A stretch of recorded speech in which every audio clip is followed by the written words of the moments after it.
കണ്ണൂരിൽ യൂത്ത് കോൺഗ്രസ് പ്രവർത്തകർ ഫണ്ട് തട്ടിപ്പ് നടത്തിയെന്ന ആരോപണവുമായി DCC general secretary KC Vijayan Wayanad ദുരിതാശ്വാസത്തിന് പിരിച്ച പണത്തിന്റെ കണക്ക് അറിയാമെന്നും വ്യാജ ID കാർഡ് ഉണ്ടാക്കിയാണ് വിജിൽ യൂത്ത് കോൺഗ്രസ് ജില്ലാ പ്രസിഡന്റ് ആയതെന്നും KC വിജയൻ ആരോപിക്കുന്നു. വിജിൽ മോഹൻ അത്ര വലിയ ആളൊന്നുമല്ല. യൂത്ത് കോൺഗ്രസിന്റെ ജില്ലാ പ്രസിഡന്റായി. ഇവിടുന്ന് പിടിച്ച പണത്തിന്റെ കണക്കറിയാം. എവിടെയാ? വയനാട്ടിലേക്ക് കൊടുക്കാൻ. അത്ര അന്തസ്സൊന്നും ചമയണ്ട. ഇവിടെ തട്ടിപ്പ് കാണിച്ച് എന്ത് ചെയ്യാൻ കഴിയും? ആ തട്ടിപ്പാണ് നീയൊക്കെ കാണിച്ചുകൊണ്ടിരിക്കുന്നത്. മനസ്സിലാക്കണം. അന്തസ്സ് വേണോടാ സംസാരിക്കുമ്പോൾ. തോന്നിയാസം പറയരുത്. ഇതൊക്കെ മനസ്സിലടക്കിക്കൊണ്ട് മുന്നോട്ട് പോകുന്നവരാണ് ഞങ്ങൾ. ഈ പ്രസ്ഥാനത്തിന്റെ മര്യാദ പാലിച്ചു പോകണമെന്ന് ഉദ്ദേശിക്കുന്നുണ്ടാ. പക്ഷെ നീ അതിര് വിടുന്നതുകൊണ്ടാണ് വിജിൽ മോഹന ഇതൊക്കെ പറയേണ്ടി വരുന്നത്. ഇവിടെ കള്ളവോട്ട് വാങ്ങി യൂത്ത് കോൺഗ്രസിന്റെ ജില്ലാ പ്രസിഡന്റായി ചമഞ്ഞ് നടന്നിട്ടേ എന്റെ മേലിലുള്ള നേതാവ് അങ്ങനെ തന്നെ എനിക്കറിയാം. ഞാൻ തുറന്ന് പറയേണ്ടി വരുന്നത് വഴിവിട്ട് സംസാരിക്കുന്നുണ്ട്. അല്ല, ഞാൻ പറയില്ല, ഒരിക്കലും പറയില്ല. കോൺഗ്രസ് ശ്രീകണ്ഠാപുരം ബ്ലോക്ക് കമ്മിറ്റിയുടെ വാട്സാപ്പ് ഗ്രൂപ്പിലാണ് KC വിജയന്റെ ശബ്ദ സന്ദേശം വന്നത്. വിവരങ്ങളുമായി കണ്ണൂരിൽ നിന്ന് നിഖിൽ അളവൂർ നമുക്കൊപ്പം ചേരുകയാണ്.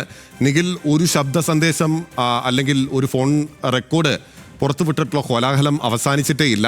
അവിടെ പാലോട് രവി തെറിച്ചു, ഇപ്പോൾ എൻ ശക്തൻ വന്നു. ഇവിടെ ഗുരുതരമായിട്ടുള്ള ആരോപണങ്ങളാണ്. ഒന്ന്, വ്യാജ ID കാർഡുമായി ബന്ധപ്പെട്ട് ഉയർന്നു വന്നിട്ടുള്ള ആരോപണങ്ങളെ ഇപ്പോൾ ഒരു കോൺഗ്രസ് നേതാവ് തന്നെ അവരുടെ ഒരു ഗ്രൂപ്പിൽ വീണ്ടും ആവർത്തിക്കുകയാണ്. രണ്ടാമത്തെ പ്രധാനപ്പെട്ട കാര്യം, യൂത്ത് കോൺഗ്രസിനെതിരെ ഏറ്റവും പ്രധാനപ്പെട്ട ആരോപണമായി മുന്നിൽ നിൽക്കുന്നത് വയനാട് ദുരിതാശ്വാസവുമായി ബന്ധപ്പെട്ട പുനർനിർമ്മാണത്തിന് വേണ്ടിയുള്ള ഫണ്ടിൽ കൃത്രിമത്വം കാട്ടിയെന്നുള്ള ആരോപണമാണ്. അത് തന്നെ ഉത്തരവാദിത്തപ്പെട്ട ഒരു നേതാവ് അവരുടെ ഉത്തരവാദിത്തപ്പെട്ട ഒരു ഗ്രൂപ്പിൽ പങ്കുവെക്കുകയാണ്.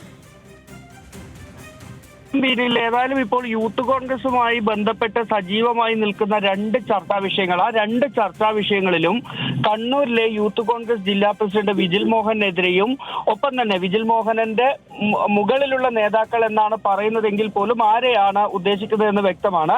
അങ്ങനെ ഇവർക്കെതിരെയല്ല, യൂത്ത് കോൺഗ്രസിന്റെ നേതൃത്വത്തിനും നേതാക്കൾക്കുമെതിരെ ഇങ്ങനെയുള്ള രണ്ട് ആരോപണങ്ങളാണ് ഉന്നയിക്കപ്പെടുന്നത്. ഒന്നാമത്തെ കാര്യം, വിജിൽ മോഹനൻ കണ്ണൂർ ജില്ലാ പ്രസിഡന്റായി മാറുന്നത് ഈ വ്യാജ ID കാർഡ് ഉപയോഗിച്ചാണ് എന്നൊരു ആരോപണമാണ് DCC general secretary KC Vijayan ഉന്നയിക്കുന്നത്. ഇത് ബ്ലോക്ക് കോൺഗ്രസ് കമ്മിറ്റിയുടെ വാട്സാപ്പ് ഗ്രൂപ്പിൽ മറ്റൊരു വിഷയത്തിൽ ഉണ്ടായ തർക്കത്തിനിടയിലാണ് ഈ കാര്യങ്ങൾ ഒരു ശബ്ദ സന്ദേശമായി പങ്കുവയ്ക്കപ്പെടുന്നത് എന്നാണ് നമ്മൾ മനസ്സിലാക്കുന്നത്. വയനാട് ദുരിതാശ്വാസത്തിന് പിരിച്ച പണത്തിന്റെ കണക്ക് അത് എത്രയാണെന്ന് തനിക്കറിയാം. ഇതുമായി ബന്ധപ്പെട്ട കണക്കുകളൊക്കെ തന്റെ കയ്യിലുണ്ട് എന്നാണ് ഈ KC വിജയൻ പറയുന്നത്.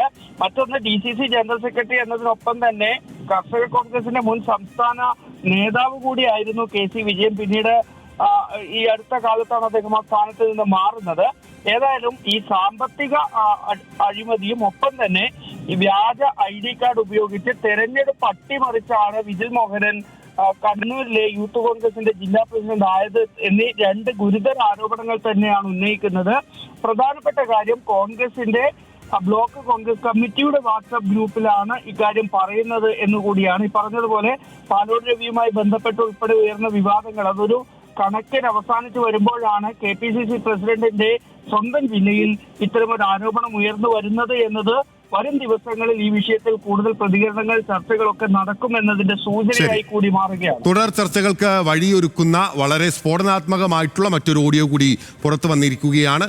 കണ്ണൂരിലാണ് ഫണ്ട് തട്ടിപ്പ് നടത്തി വ്യാജ ID കാർഡ് ആരോപണങ്ങൾ ഉൾപ്പെടെ ഒരു DCC general secretary KC Vijayan എന്ന് പറയുന്ന DCC നേതാവ് തന്നെ പങ്കുവച്ചിരിക്കുന്നത്. ഔദ്യോഗിക വാട്സപ്പ് ഗ്രൂപ്പിൽ പങ്കുവച്ച ശബ്ദ സന്ദേശം ഇപ്പോൾ പുറത്തായിരിക്കുകയാണ്.